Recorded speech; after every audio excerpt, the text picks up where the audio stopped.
சேலத்தில் பெய்த கனமழையால் சீலநாயக்கன்பட்டி தேசிய நெடுஞ்சாலை வெள்ளக்காடாக மாறியதால் வாகனங்கள் ஆங்காங்கே பழுதாகி நிற்கின்றன.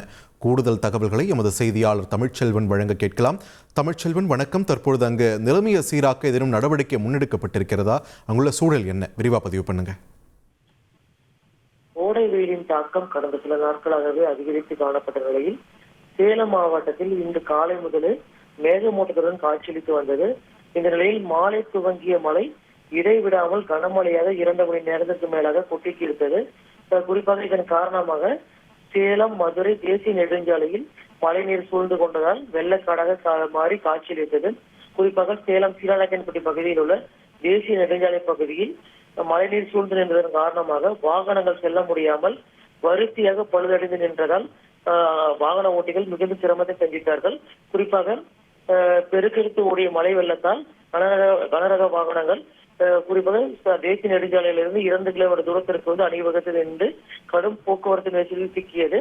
இதில் குறிப்பாக மினி சரக்கு வாகனம் சக்கரங்கள் மழைநீரில் மாற்றிக்கொண்டு நீண்ட நேரமாக வாகனத்தை வெளியே எடுக்க முடியாமல் படாத பாடுபட்டனர்.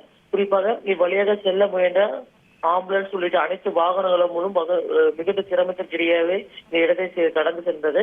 குறிப்பாக மழைநீர் தேங்கியுள்ள இடத்தை கடந்து சென்று விடலாம் என்று செல்லும் வாகனங்கள் அடுத்தடுத்து தண்ணீர் புகுந்து பழுதாகி நின்ற நிலையில் பல வாகனங்கள் தள்ளி கொண்டு சென்று அந்த இடத்தை விட்டு கடந்து சென்ற காட்சிகளை நம்ம பார்க்க முடிந்தது. குறிப்பாக சேலம் சீலநாயக்கன்பட்டி ரவுண்டான பகுதியில் மழைநீர் செல்வதற்கான கால்வாய் வசதி இல்லாததன் காரணமாக தேசிய நெடுஞ்சாலை முழுவதும் மழைநீர் சூழ்ந்து மக்கள் அவதிக்குள்ளாகியுள்ளார்கள்.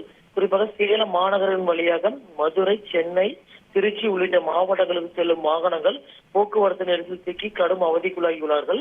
இந்த கனமழையானது தற்பொழுது தூறல் மழையாக தற்பொழுது பெய்து வருகிறது. குறிப்பாக 7 மணிக்கு துவங்கிய மழையானது முதல் 2 மணி நேரம் மட்டுமே கனமழையாக பெய்தது. அதைத் தொடர்ந்து தற்பொழுது 11 மணியை கடந்தும் தொடர்ந்து தூறல் மழையாக பெய்து வருகிறது. இதன் காரணமாக இந்த பகுதியில் தண்ணீர் குறையாமல் இன்னும் சாலையை தேங்கி நிற்பதன் காரணமாக வாகனங்கள் அந்த இடத்தை கடந்து செல்வதற்கு மிகுந்த சிரமத்தை சந்தித்து வருகிறார்கள். நன்றி தமிழ்ச்செல்வன், உங்கள் விரிவான தகவல்களுக்கு. செய்திகளை உடனுக்குடன் தெரிந்து கொள்ள உடனே சப்ஸ்கிரைப் பண்ணுங்க.